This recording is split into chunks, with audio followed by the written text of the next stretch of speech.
ഇങ്ങനെ അണ്ടിപോയ അണ്ണാന്റെ പോലെ ഇരിക്കണേ. ഞാൻ എങ്ങനെ നാളെ കോളേജിൽ പോവാ? അതെ ഐഫോൺ കിട്ടുമെന്ന് വിചാരിച്ചിട്ടല്ലേ ഞാൻ അത്ര പെട്ടെന്ന് കല്യാണത്തിന് സമ്മതിച്ചേ. എന്നിട്ടോ അയാൾ തന്നൊരു സാംസങ്ങിന്റെ ഫോൺ. ഇനിയിപ്പൊ എന്താ ചെയ്യാ?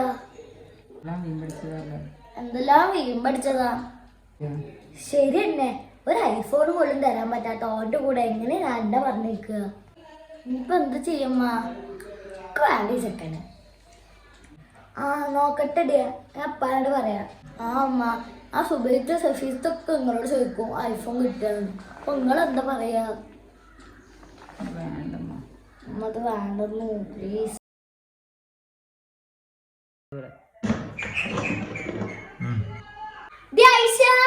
ആ കോളിംഗ് കേട്ടില്ലേ? പോയി തുറന്നു നോക്കിയേ. ഉമ്മനെ പോയോക്ക്. ഞാൻ തട്ടിട്ടിട്ടില്ല.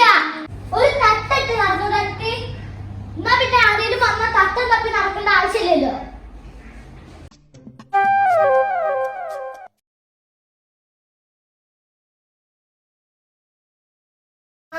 അസ്സലാമലൈക്കും. വലൈക്കും അസ്സലാം. കേറിയിരിക്കേ.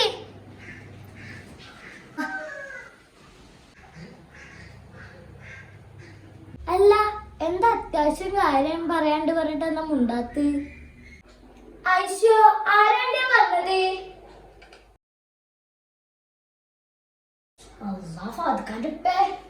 എന്തേലും പൊട്ടത്തരം വിളിച്ചാറി ഞാൻ പോയോക്കട്ടെ. അത് ഒന്നും വിചാരിക്കരുത്, ഈ കല്യാണം നടക്കില്ല. എന്ത് ഇസ്മാലി ചേച്ചി പറയണത്? എൻഗേജ്മെന്റ് കഴിഞ്ഞിട്ടല്ലേ ഉള്ളൂ. പിന്നെ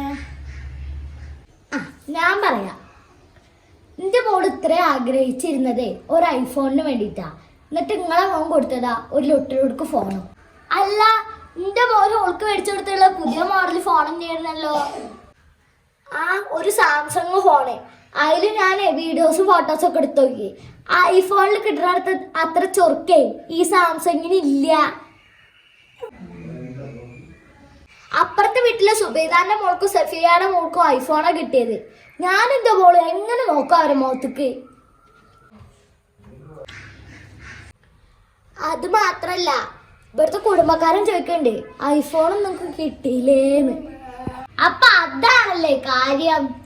ചുരുക്കി പറഞ്ഞ നിങ്ങൾക്കും നിങ്ങളുടെ മോൾക്കും നിന്റെ ചെക്കല വേണ്ടാന്നല്ലേ? ആയിക്കോട്ടെ, ഞാൻ പോവാ. ഇസ്മായിലേ, ഇജെന്റെ മോളെ കഷ്ടപ്പെട്ട് കെട്ടിച്ചു വിടണമെന്നില്ല. ഓൾക്കൊരു ഐഫോൺ മേടിച്ചു കൊടുത്താൽ മതി. ഐഫോൺ മേടിക്കുമ്പോഴേ ഒന്നെന്റെ കെട്ടിയോൾക്കും കൂടി വാങ്ങിച്ചട്ടാ. ശരി.